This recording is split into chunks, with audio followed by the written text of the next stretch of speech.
आप लोग शरीर से इतना इकट्ठा करते हो, क्या उसमें से कुछ कोई चीज आपके साथ में जाएगी? नहीं जाएगी। जब आपके साथ में नहीं जाएगी तो रात और दिन जिसके पीछे पड़े हुए हो, रात और दिन 24 घंटे आप लोग इतने परेशान हो रहे हो। अब जैसे काश्त कर रखी है, किसी कटाई चल रही है, ऊपर से बरसात आ रही है, कुदरत मेहरबान हो रही है, सबके जीव उड़ रहे हैं कि भाई ये क्या हो गया, ये क्या हो गया। और गुरु महाराज क्या कहते हैं कि जो तुम्हारी किस्मत में लिखा हुआ है उसमें से रत्ती भर भी न कम न ज्यादा, चाहे कुदरत नाराज हो, चाहे धरती फटे, चाहे आकाश फटे, वो तुमको मिलके रहेगा। उसमें से कोई चीज कम नहीं हो सकती, वो तो मिलेगी, निश्चित मिलेगी। फिर चिंता किस बात की है?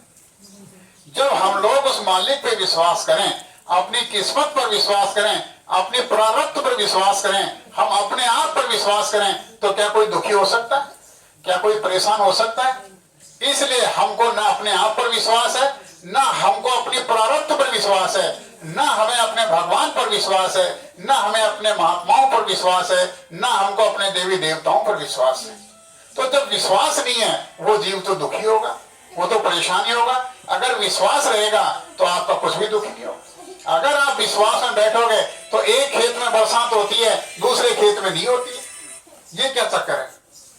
तो ये सब प्रारब्ध की बातें होती हैं। तो आज आप लोगों को पहली बात तो ये बताया जा रहा है कि शरीर भी किराए का मकान है। इस शरीर किराए के मकान में जो काम आने वाली चीजें हैं वो भी सारी की सारी किराए पर आपको दी हुई है। आप ये सोचो, गलत फहमी में पढ़ करके, भूल भरम धोखे में पढ़ करके, आप लापरवाही अज्ञानता में पढ़ करके, और आप लोग ये कहते हो कि नहीं ये मेरा है, ये मकान मेरा, ये जमीन मेरी, ये धन दौलत मेरा, ये परिवार मेरा, ये बच्चे मेरे, ये स्त्री मेरी, ये पति मेरा, ये रिश्तेदार मेरे, मित्र मेरे। तो आप इनको मेरा जिनको समझ रहे हो, तो आप इतना तो विचार करो कि मेरा कहने वाले ये आपके हैं क्या? अगर आपके होते तो आपके पास रहते। आज तक आपके पास में कौन है बताओ? जो अपने कहने वाले थे धीरे धीरे आगे पीछे सब लोग चले गए, गए कि नहीं गए? भाई आप लोग सोच रहे हो कि आपके परिवार में हम लोग आज जो बैठे हुए हैं, वक्त आने पर क्या हम सब लोग यही रहेंगे? नहीं रहेंगे। हमको भी जाना है। अब जाना कहाँ है ये कोई पता नहीं। आप लोगों को पता है कि आए कहां से थे? ये भी पता नहीं। तो न जाने का पता, न आने का पता। तो इस बात की जानकारी करने के लिए तो मनुष्य शरीर मिला।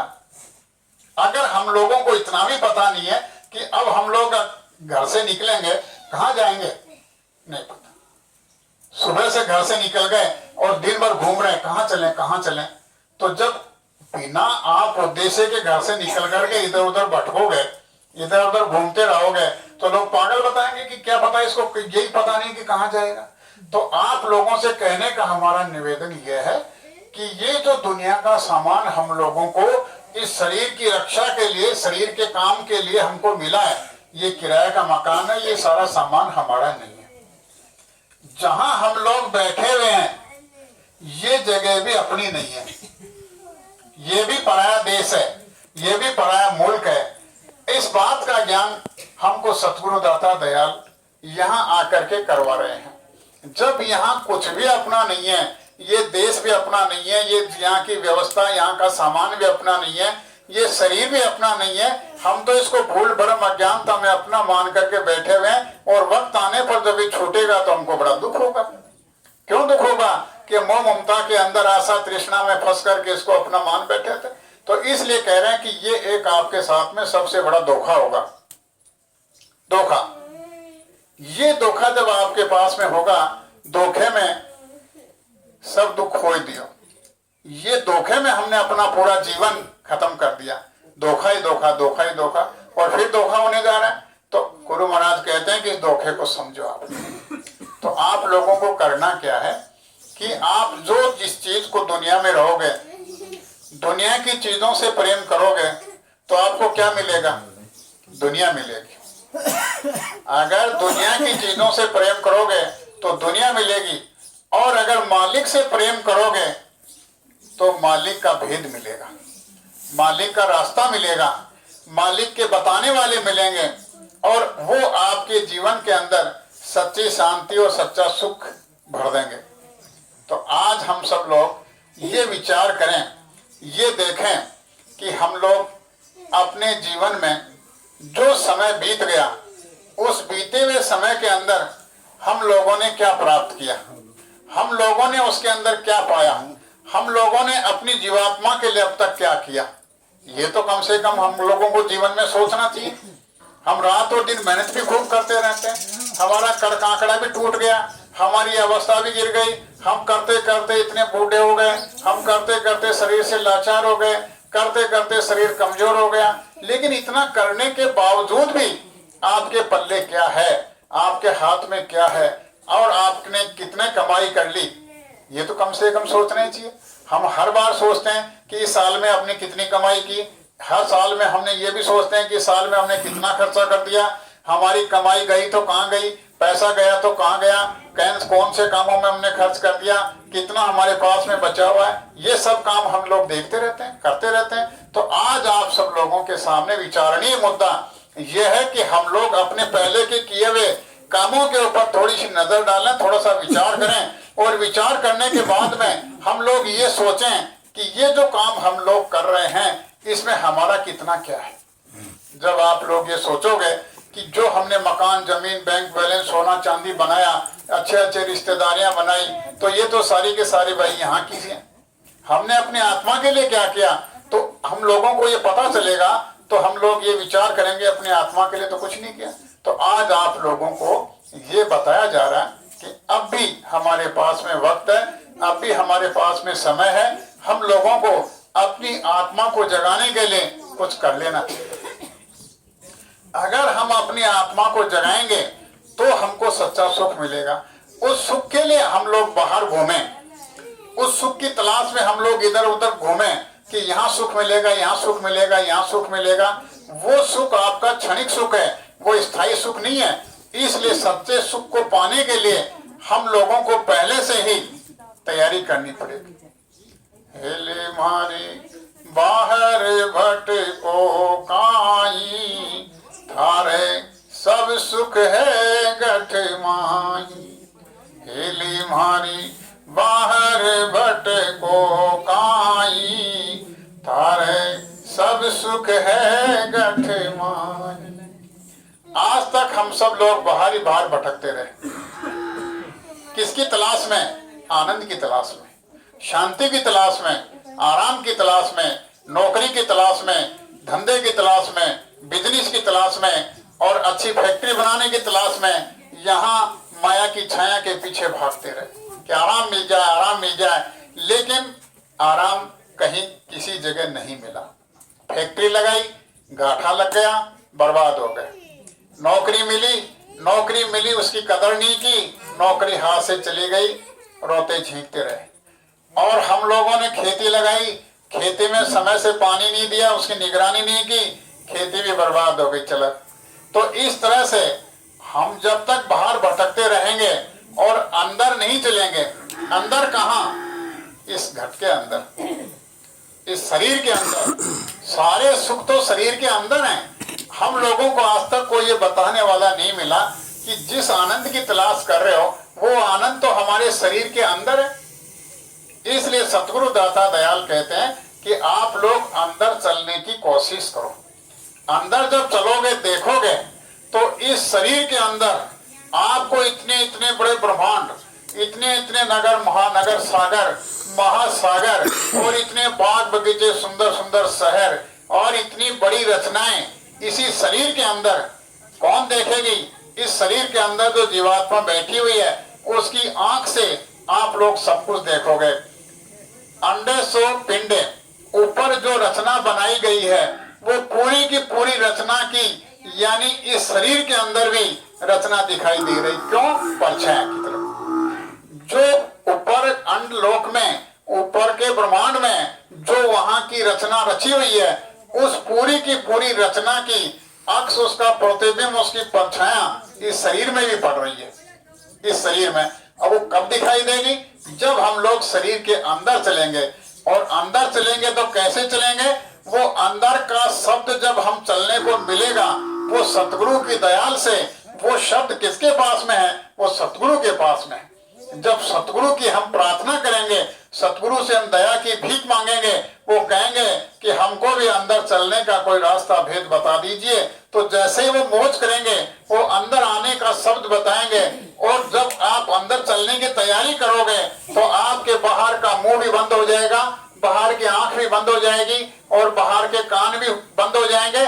जब बाहर का सुनना, देखना, बोलना सब कुछ बंद हो जाएगा और बाहर से आपका ध्यान हट जाएगा, और जब उसी ध्यान को थोड़ी देर के लिए आप अंदर देखने के लिए लगाओगे, तो जैसे ही वो अंदर का बोध मिलेगा, अंदर आप देखने के लिए चलोगे, इतना बड़ा आनंद कि उस आनंद के बराबर यहाँ कोई आनंद नहीं, उस यानी नशे के बराबर यहाँ कोई नशा नहीं। इतना बड़ा आनंद जब अंदर चलने के लिए देखोगे तो उसी में मिल जाएगा। तो आप लोग सबसे पहले हेली मारी बाहर भटको काई, थारे सब सुख है गठ माही। हेली मारी बाहर भटको काई, थारे सब सुख है गठ माही। अब करना कैसे? हेली मारी घट में ज्ञान विचारो, यो कौन है बोलन हारो। हेली मारी घट में ज्ञान विचारो, यो कौन है बोलन हारो। कम से कम उपस्थित आदरणीय सभी महानुभाव, ये तो हमको अपने जीवन में विचार करना चाहिए, ये तो सोचना चाहिए। जब आपको फुर्सत की घड़ी, आधी घड़ी, मिनट, 2 मिनट, 5 मिनट मिल जाए, उस फुर्सत की घड़ी में बैठ करके ये तो सोचो कि शरीर में आखिर बोलने वाला है कौन? कौन है बोलने वाला? और ये जाता है तो कहाँ जाता है, आता है तो कहाँ से आता है, ये कौन है, क्या है, इससे मिलना चाहिए, देखना चाहिए। जब हमारा रिश्तेदार कोई कई दिनों से नहीं मिलता है तो हम लोगों के दिल के अंदर इच्छा पैदा होती है। अगर बाप और बेटे दूर दूर रहते हैं, अगर बाप बेटे का मिलान नहीं होता है तो बाप की भी इच्छा होती है, बेटे की भी इच्छा होती है कि अपन चल करके मिल करके बात तो करें। तो इस तरह से जब हम लोग ये इच्छा करेंगे, ये विचार करेंगे अपने घट के अंदर की बोलने वाला है कौन, तो जब इस तरह से बात करेंगे तो हम लोग थोड़ा सा विचार आएगा कि देखो देखते हैं कौन है ये। हेली मारी घट में ज्ञान विचारो, यो कौन है बोलन हारो। हेली मारी घट में ज्ञान विचारो, यो कौन है बोलन हारो। हेली मारी इनकी करो ओढ़ खाई, थारो जन्म मरण मिट जाई। हेली मारी इनकी करो ओढ़ खाई, थारो जन्म मरण मिट जाई। गुरु महाराज कितनी दया के ऊंचे शब्द बता रहे हैं। केवल इतना सा विचार करोगे कि आखिर है कौन, और ये है तो इससे मिलने कैसे? अगर ये है बोलने वाला तो इसे मिले कैसे? जब आप लोगों को ये पता लग गया कि ये बोलने वाला तो है, लेकिन ये शरीर में बैठा तो कहाँ बैठा है, ये भी तो पता होना चाहिए। जब हम लोग शरीर को, ये तो यहां से लेकर के यहां तक, ये शरीर तो पूरा का पूरा चेतन है। जहां आप हाथ लगाओगे वहीं महसूस होगा, दर्द भी महसूस होगा, आराम भी महसूस होगा। तो इसका मतलब यह है कि पैर के नाखून से लेकर के चोटी तक हमारा पूरा का पूरा शरीर चेतन है। जब पूरा शरीर चेतन है तो आखिर ये चेतनता का सेंटर यहाँ, इसकी जगह कहाँ है? तो हम सब लोगों को, यानी अंदर का जो बाहर एक संकेत रखा, एक नमूना रखा बाहर। अब आप लोग ये बताओ कि ये जो भाई तिलक करते हैं, भाई तिलक करते हो नहीं करते हो? हमारे कोई मेहमान लेने वाला घर में आता है और उसको विदा करते हैं तो उसके अपने घर में पूर्ण पावला उसको देते हैं जाते वक्त। तो जाते वक्त देते हैं तो ऐसे थोड़ी पकड़ा देते हैं कि ले पकड़ ले जाओ, 10 रुपए, 20 रुपए, 100 रुपए। उसको सम्मान के साथ में दिया जाता है। अगर मान लीजिए आप ऐसे ही दे दोगे तो आपका बुरा नहीं मानेगा, मानेगा बुरा कि मुझे कौन सी खैरात दे रहे हो। तो फिर क्या करोगे आप चोपड़ा लाओगे, चोपड़े के अंदर आपकी जो रोड़ी मोड़ी होती है वो रोड़ी लगा करके तिलक करोगे। तो पहले जो आपकी अंगुली है इससे आप क्या करोगे, उसमें डुबो करके यहां लगाओगे, ऐसे ऐसे लगाओगे। फिर क्या करोगे, ये जो अंगूठा है इसको डुबोगे, फिर डुबो करके और यहां जहां हमने वो संकेत लगाया, जहां इससे ये बिंदी लगाई, इस बिंदी से अब क्या करोगे, अगर ये नीचे ले आओगे तो अगर वो तिलक है, आप यहां कहते हो यहां है, ये मैं बता रहा हूं यहां है, लेकिन ये कौन है, किस लिए है, क्यों लगाया यहां पर। अगर ये यहां बताया आपने, इसको यहां क्यों नहीं लगा देते, यहां लगा दो, यहां लगा दो, यहां लगा दो, क्या दिक्कत है। यहां लगाया, फिर लगाया तो फिर आगे क्या किया, अंगूठा उसमें लगा करके और फिर उसको नीचे न ला करके ऊपर लिया, ऐसे ही तो लगाओ। और फिर उसमें चावल अक्षत यहां लगा, चावल लगा, पूरा काम हो गया। फिर हाथ जोड़ करके जो आपसे वो कर्जा मांग रहा था 10, 20, 50, 100 रुपए का, वो हाथ जोड़ करके उसको दे दिया। यही तो करते हो। दूसरी बात है, माता बहनें ये बिंदियां लगाती हैं, ये बिंदियां लगाती है तो यही क्यों लगाती हैं भाई, वो यहां भी लगा लें, यहां भी लगा लें, यहां लगा लें, यहां लगा लें, यहां लगा लें, यहां लगा लें, क्या बहुत जगह शरीर पर, तो यहां क्यों लगाती। इन सब के पीछे अंदर की नकल बाहर रखी गई समझने के लिए। अब हमको समझने के लिए बाहर की जो नकल रखी गई, वो हमने बाहर की नकल भी छोड़ दी और असल भी छोड़ दी। ना हमने नकल को पकड़ा, ना हमने असल को पकड़ा। अब आज आप लोगों को यह बताया जा रहा है कि ये जो यहां पर निशान बनाया गया, ये दोनों आंखों के मध्य भाग में, ये दोनों आंखों का बीचों बीच का हिस्सा है यहां पर। तो सतगुरु दाता दयाल क्या कहते हैं कि यहां जहां बिंदियां लगाती हैं, आप लोगों के संकेत है कि इसके अंदर जो बोलने वाला बैठा हुआ है वो इन दोनों आंखों के पीछे मध्य भाग में यहां बैठा हुआ है, यहां बैठा हुआ है। अब जहां वो बैठा हुआ है, ये इस काया नगर अजमिक बंगला तामे गुप्त है, उसके अंदर इसको गुप्त रूप से रखा गया।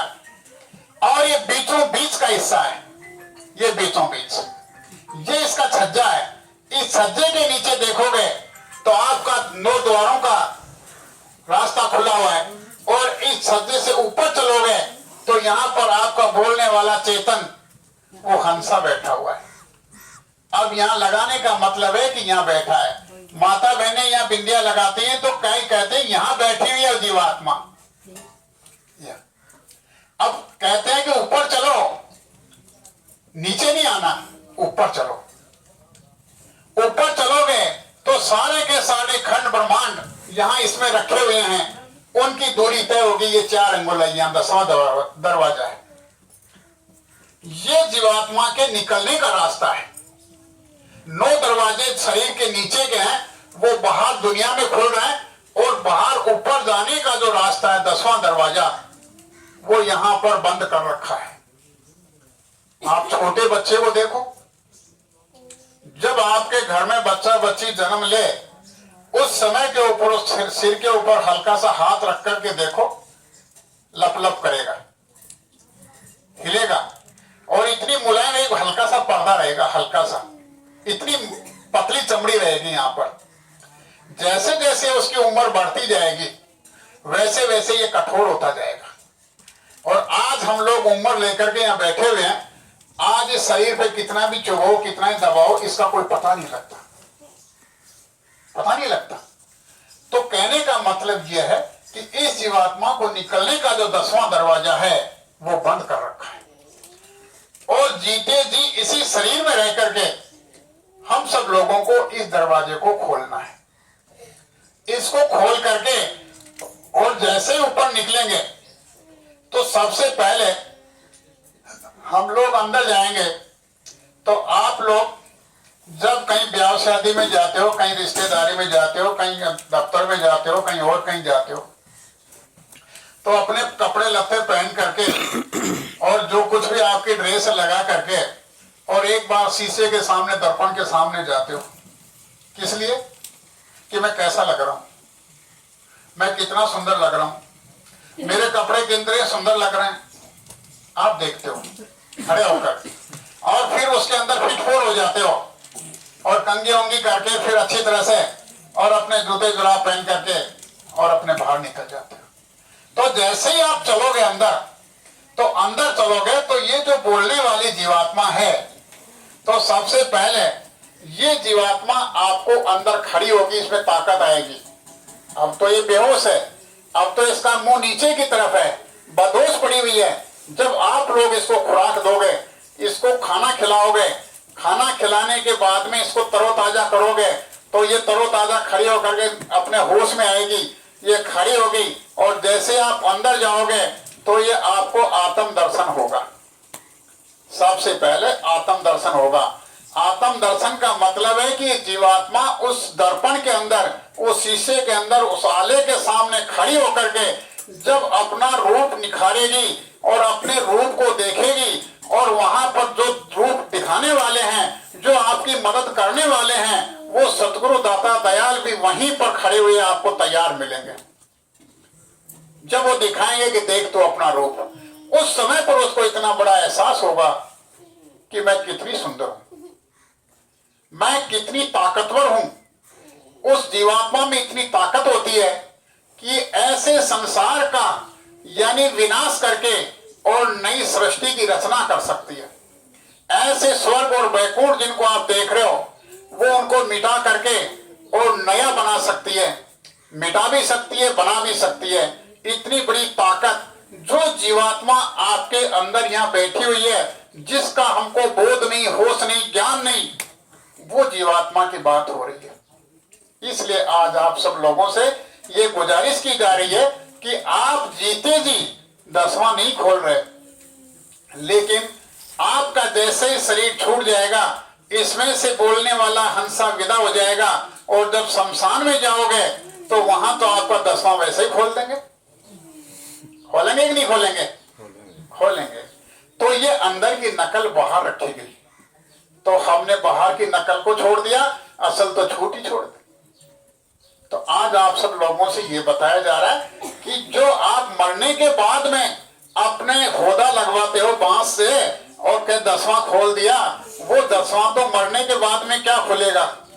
गया इसमें तो बोलने वाला, इसको तो जलाओ, काटो, पीटो, कैसे भी कुछ भी करो, ये तो मुर्दा है, मिट्टी है। अगर आपको 10वां खोलना है तो मरने से पहले इस 10वें को खोलो, और 10वें को खोल करके अपनी जीवात्मा को 10वें से बाहर निकाल करके देखो कि आगे का रास्ता क्या है। जब जैसे इस शरीर से आप लोग बाहर निकलोगे, तो बाहर निकलने के साथ में आपका पहला कदम, आपका पहला पैर यहाँ से स्वर्ग में पड़ेगा। आप भी आपने नाम सुना है स्वर्ग का, और हम लोग कहते हैं हमारे घर में कोई मौत हो जाती है तो हम कहते हैं कि हमारे पिताजी का, दादाजी का, बाबा जी का स्वर्गवास हो गया।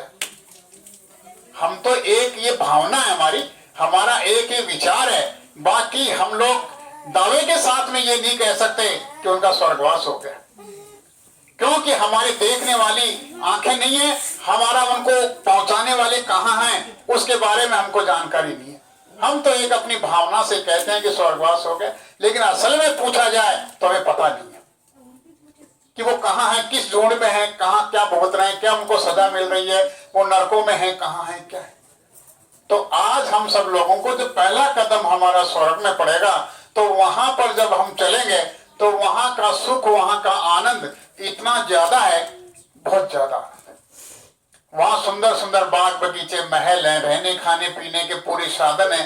तो वहां कुछ समय रहने के बाद में फिर ये जीवात्मा नीचे आती है, आगे चलती है तो वैकुंठ है, उसके बाद भी चलती है तो मायालोक, ईश्वर का धाम, और वहां से फिर आगे चलते हैं तो अपने आगे से ऊपर जो अपने मंडल बनाए हुए हैं, उन मंडलों को सतगुरु के साथ रह करके, सतगुरु की दया से ये जीवात्मा पार करते हुए अपना जो घर निज लोक सतलोक है, वहां जब तक नहीं पहुंचेंगे तब तक हमारा छुटकारा नहीं है। अगर आप लोग सतलोक के नाके पर भी पहुंच गए तो आप में बहुत बड़ी ताकत आ जाएगी, आप में बहुत बड़ी पावर आ जाएगी, लेकिन वहां तक भी सूक्ष्म माया आपका पीछा नहीं छोड़ेगी, वहां भी सूक्ष्म माया आपको पछाड़ने के लिए लगी रहेगी। अभी सन 1953 की बात थी, जब एक सत्संगी तो बने बाद में, लेकिन गुरु महाराज का काशी के अंदर सत्संग चल रहा था। वहां पर वो प्रेमी गुरु महाराज के सत्संग में आए, वहां नामदान लिया। नामदान लेने के बाद में उन्होंने अपना साधन भजन शुरू किया। साधन भजन शुरू करने के बाद में बस केवल पर्दा ही तो हटाना था, वो अपने जहां से उनकी साधना गिरी थी उसी स्थान के ऊपर वो पहुंच गए।